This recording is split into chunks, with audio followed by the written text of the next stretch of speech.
Merhaba,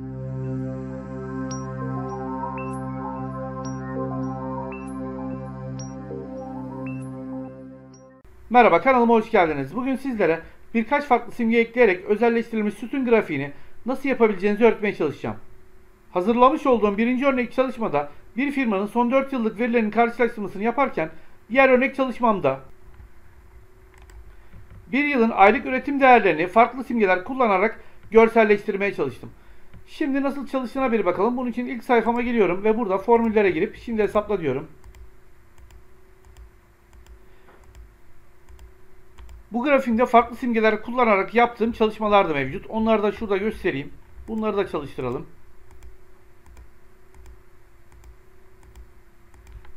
Bir tane daha mevcut.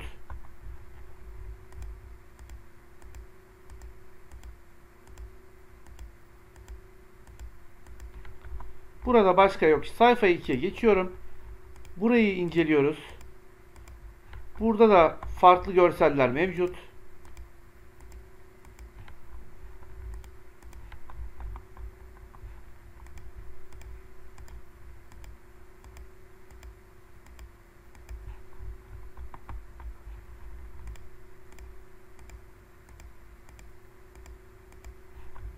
Farklı simgeler kullanarak bu grafikleri oluşturabilirsiniz. Ben birer tane simge kullanarak bu grafiklerden birer örnek yapmaya çalışacağım. Evet. Şimdi yapım aşamasına geçebiliriz. Bunun için sayfa 1'e geliyorum. Şuradaki verileri alıyorum.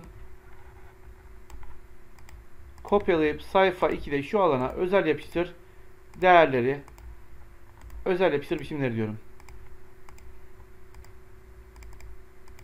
Önce grafiğimizi yapacağız. Bunun için şurada boşluğa tıklıyorum ve ekleden şu grafiğimi seçeceğim. Boş haliyle gelmesini istiyorum. Veri seç diyeceğim buradan. Ekle. Seri adı 2022, seri değeri şuradaki değerler. Her bir yıl için bunu yapacağım.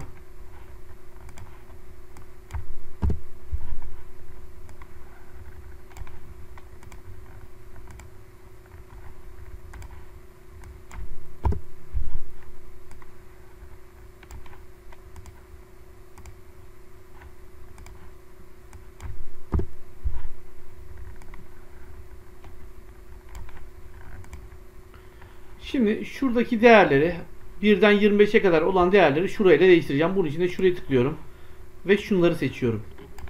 Tamam diyorum. Evet, grafiğimiz görünümden kılavuz çizgilerini bir kaldıralım. Grafiğimiz neredeyse hazır. Şunları kalın yapıp büyütelim. Şurayı da.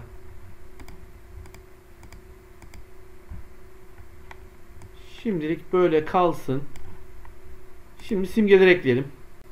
Ekleye gidiyorum. Buradan şu simgeyi tıklıyorum. Şuradan da şunu seçeceğim. Ugotic Ulsemist. Burada normalde ben bilardo topu olan gibilerini seçeceğim. Şunlar değil de şunları seçmek istiyorum. Şunları. Çift çizgi olanları dışında. Bu yüzden 1 diyorum. Ekle. 2. Ekle. 4 verim olduğu için 4'ünü de alacağım. Kapatıyorum. Bunları şöyle ayrı ayrı kopyalayacağım aşağıda. Ve 1'i bırakıp diğerlerini siliyorum. Buradan 1'i silip 2'yi bırakıyorum, diğerlerini siliyorum. 3'ü bırakıp diğerlerini siliyorum. 4'ü bırakıp diğerlerini siliyorum. Yukarıdakini de silebilirim artık. Bunları büyüteceğim ve ortalayacağım. Şöyle. Hücreye göre yapmam lazım. Kalın yapıp biraz büyütelim.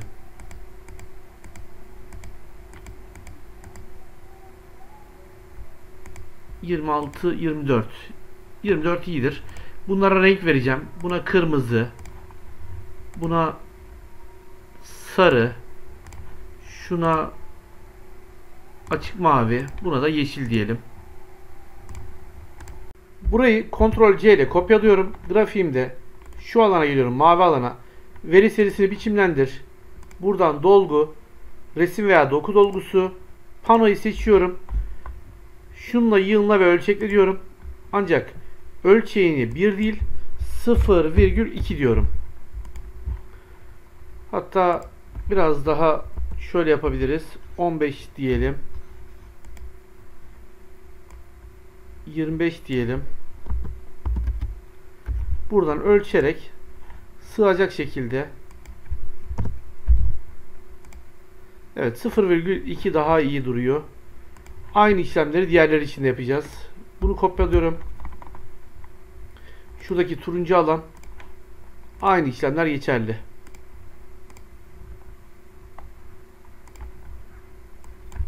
Yine 0,2.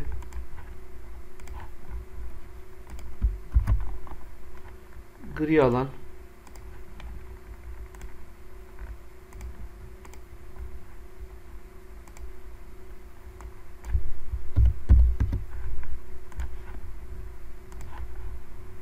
Ve son olarak şuradaki 4 numara.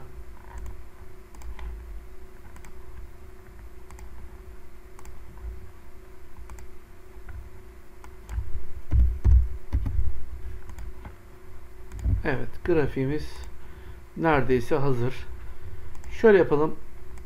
Dışını dolgusu olmasın, ana hattı olmasın. Şuradaki değerleri istersek kaldırabiliriz, istersek kalabilir. Şöyle biraz daha büyütelim. Grafiğimizin boşluk genişliğini biraz daha büyük yapalım. 50'ye kadar düşürelim bunu. Daha sonra kılavuz çizgileri kalsın. Şunu biraz daha büyütebiliriz. Burası böyle kalsın. Evet. Şuraya geliyorum şimdi. Shift eşittir. Rastgele arada 1'den 100'e kadar parantezi kapatıyorum. Yüzde işaretini koyuyorum. Ctrl R diyorum. Ctrl D. Şu grafiğime geliyorum ve buradan gösterge ekleyeceğim şu şekilde. Bunu seçiyorum.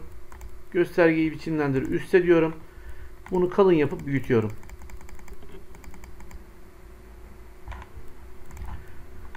Formüller şimdi hesapla. Grafiği biraz daha büyütelim.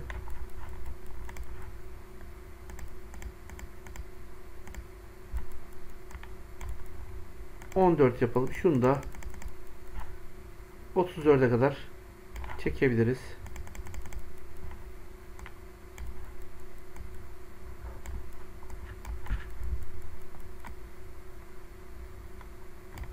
Tekrar formüller şimdi hesapla. Şimdi diğer grafiğimize geçebiliriz. Bunun için sayfa 2'ye geliyorum. Şuradaki verileri alıyorum. Kopyalıyorum. Sayfa 3'te şuraya özel yapıştır değerleri. Özel yapıştır biçimleri. Şimdi burada grafiğimizi yapmadan önce simgelerimizi ekleyelim. Bu yüzden şöyle ekleye geliyorum ama simgeleri buradan ekleyeceğim. Şuradan değil. İkisinin arasındaki fark nedir diye soracak olursanız şöyle söyleyeyim. Eğer buradan alırsanız simgeleri internetten görsel olarak alıyorsunuz. Resim olarak. Burada ise Excel'in kendi içeriği bu. Yani bir yazı karakteri gibi düşünün şuradan aldığınızda. Şimdi sırasıyla bir bakalım. Kişiler diyorum. Buradan kişiler geliyor. Oklar, böcekler, giysi. Ki ben şimdi bunu alacağım. Hatta daha sonra alayım. Yapbozlar. Şöyle sırasıyla bakalım. Burada her konuyla ilgili simge var. Şunları almıştım ben daha önce.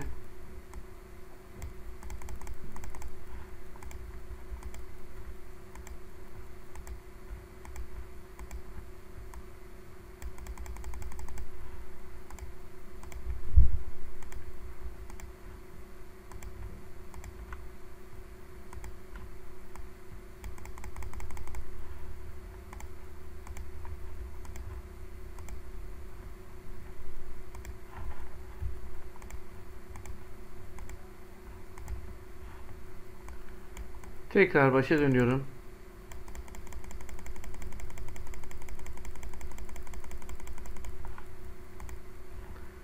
Şunu ben alıyorum. Şöyle. Bu burada dursun. Şunu seçiyorum. Ekleden. Önce şu grafiği bir alayım.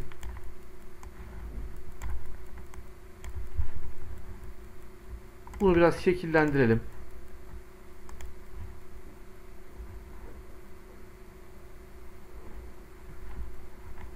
Şöyle yapalım. Ana hatı siyah olsun.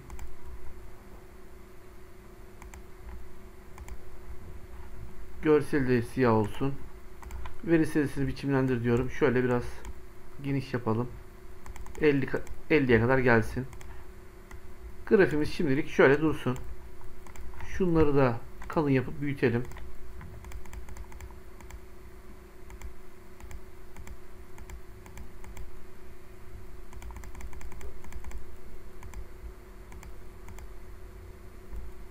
Evet, bu iyidir. Şunları silebilirim. Şurayı silebilirim. Şimdi bunu seçiyorum. Ancak grafikte bu simgeyi ekleyebileceğim bir alan olmadığı için şöyle yapacağım. Şunu hafiften sağ tarafa alıyorum. Şuraya temel yazıyorum. Şuraya da uç. Shift eşittir diyorum. Minimum. Şuradaki değerlerin minimum değerini alacağım. Windows F4 ile şurayı sabitliyorum tabi.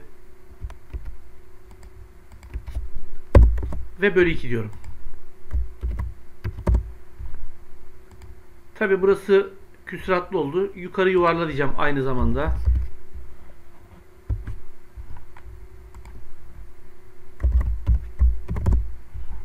Şurada shift eşittir.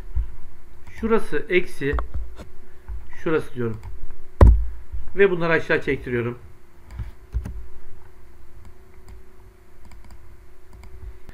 Şimdi grafiğimi seçiyorum. Grafiğimi değiştireceğim.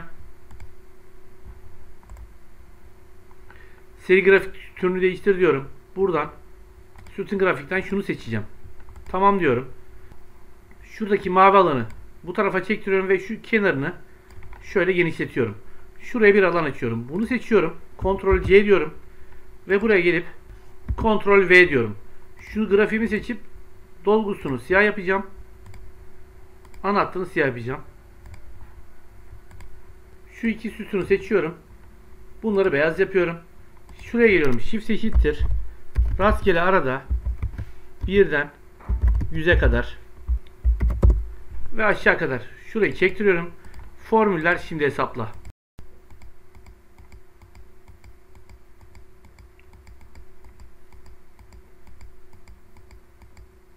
Bu video ile ilgili anlatacaklarım bu kadar. Verdiğim bilgileri sizlere faydalı olacağına inanıyorum.